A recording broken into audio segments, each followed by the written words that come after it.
Thank you to Brian Moynihan, the chairman and CEO of Bank of America, for joining us from your financial services conference here in Miami. Appreciate your time. Oh, thanks for coming down. It's a great group of investors and companies, and the team's done a great job pulling it together. So. Yeah, the event is great so far. You just came off of your fireside chat where you talked about some big macro themes you're watching. You say that the consumer is really kind of firing on all cylinders, that there's a lot of strength there still. They're still borrowing. Activity is high.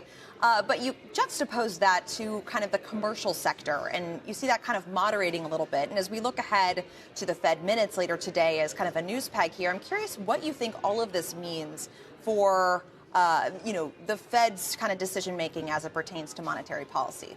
So I think if you think about the consumer is still spending more out of their accounts at Bank of America this year versus last year, about 4 to 5%.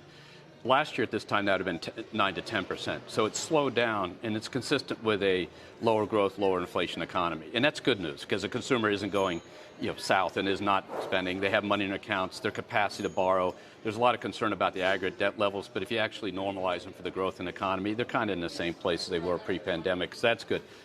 Commercial companies have to look at the world around them and everything they read, whether it's the wars and whether they could escalate, whether it's the Fed is going to hold longer, whatever the news of the day is, and you'll hear more this afternoon, or whether it's just worried about final demand, that's what's more concerning. So they're not using their lines as aggressively, which is an indication that they're not putting money to work quite at the rate because it's more costly. The decision to borrow on your line now at 200 basis points spread over short-term funds is a 7.5% decision versus a 2.5% decision 36 months ago, 24 months ago. So they're going to be more careful, and that means that the investment rate has slowed down. So putting this all together, there is this grand debate out there. I heard Steve Lee's been talking about this on the morning program on Squawk Box this morning, just about this idea of whether the Fed needs to cut kind of preemptively to make sure that some of these cracks that are kind of percolating under the surface don't come to fruition and push us into a recession. And others say, no, you need to follow the data. You need to make sure that you are,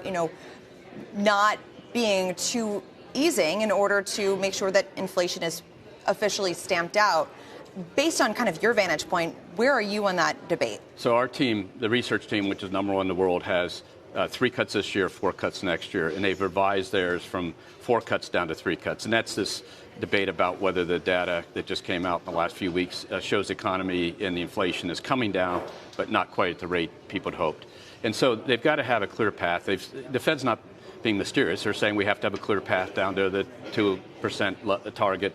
We have to be well on the way before we cut. Now, the air potential is actually to not bring rates down and normalize soon enough. Just like it was not to raise rates fast enough, and you can hear the Fed governors and the chair talk about, well, maybe we didn't move fast enough back before when you saw signs of inflation. They have the same possibility, and so that's what they're wrestling with. Our view is that our team's view is 3 cuts this year would bring the economy back into sort of equilibrium at the end of 25 with a Fed funds rate in the mid, 3.5-ish.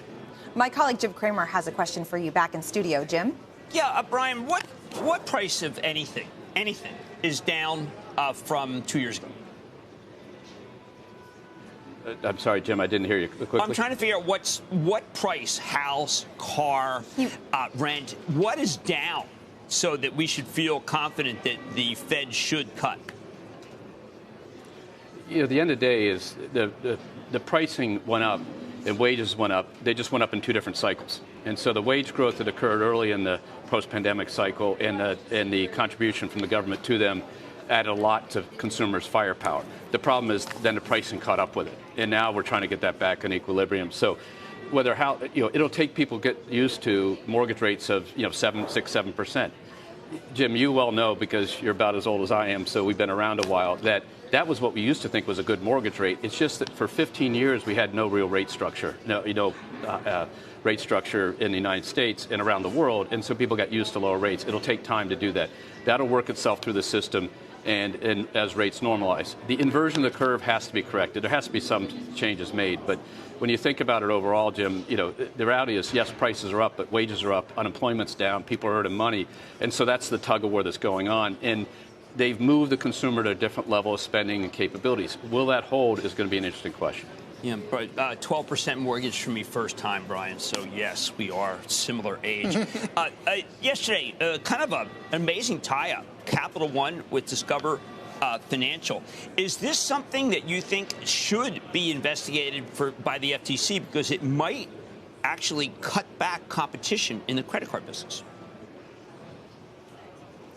Jim, it's far from me to look at somebody else's deal and reflect on it. Honestly, Capital One and Discover made a major transformative discussion. It will concentrate in the credit card business. We're an effective competitor, $100 billion in balances, and great opportunity among our customer base to drive more growth. So I don't worry about the consolidation from a competitive standpoint, but that's someone else to judge on whether they have feelings about it or not. What does it mean for your business as a credit card issuer? Because, this tie-up would make them the largest credit card issuer in the U.S. as measured by card loans outstanding at $257 billion. B of A has about $102 billion, so a sizable player there. But this creates a pretty significant competitor for you. How do you kind of assess the landscape if this deal does go through?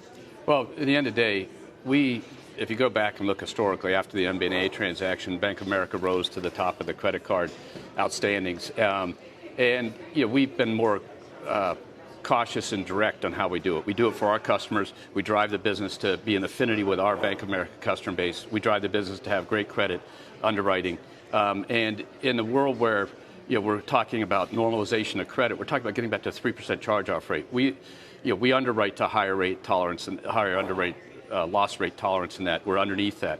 So that's good news. So being the biggest is not necessarily what we want to do. We want to be the best with the best rewards product, Preferred Rewards, which is integrated with our consumer franchise. 11 million customers are 70% of the balances in our consumer business that are tied in Preferred Rewards through their card, their checking account, the mortgage, the home equity. And that is where you generate real economic value for your shareholders. So we never said we were going to be the biggest in any business. We want to be the best in every business. But is scale important here?